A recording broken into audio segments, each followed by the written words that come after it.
কালকে একটা নিউজে দেখলাম মেহেদী হাসান মিরাজ বলতেছে যে জনগণের টাকায় নাকি তাদের স্যালারি হয় না, মানে কথার প্যাটার্নটা আর কি ওই রকমই। তো আমার হ্যাঁ, তারা আবার এটাও মেনশন করছে যে তারা নাকি আইসিসি থেকে টাকা পায় এবং বিসিসি থেকে টাকা পায়। এখন আমার প্রশ্ন হচ্ছে যে ভাই, আপনারা যে খেলা খেলেন, খেলা চলে কেন? খেলা চলে কারণ হচ্ছে যে আমরা যারা দর্শক তারা খেলা দেখি, নিজেদের গাড়ির টাকা খরচ করে টিকিট কেটে তারপর খেলা দেখি। হ্যাঁ, সেটা স্টেডিয়ামে হোক, তারপরে টিভিতেই হোক, যেখানেই হোক আমরা খেলা দেখি। আর তার জন্যই তো ক্রেজটা আছে। আর এই জন্যই দেখা গেছে যে আইসিসি আপনাদের উপর ইনভেস্ট করে। কই বাংলাদেশের জাতীয় খেলা হাডুডু, তাই না? কয়জন দেখে? হাডুডুর কোনো ক্রেজ আছে? নাই।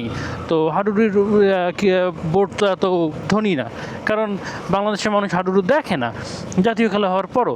তো সেম ঘটনা হচ্ছে ক্রিকেটে। তো ক্রিকেটে আপনারা বলতেছেন দর্শকের টাকায় চলেন না, কিন্তু ভাই দর্শক যদি খেলা না দেখে তাহলে আপনারা আইসিসি থেকেও টাকা পাবেন না। তো কথাবার্তা যখন বলেন একটু হুশ মতো কথা বললেন, কারণ আমরা দর্শক আলটিমেটলি আমরাই খেলা দেখি, আমাদের জন্যই আপনারা খেলেন।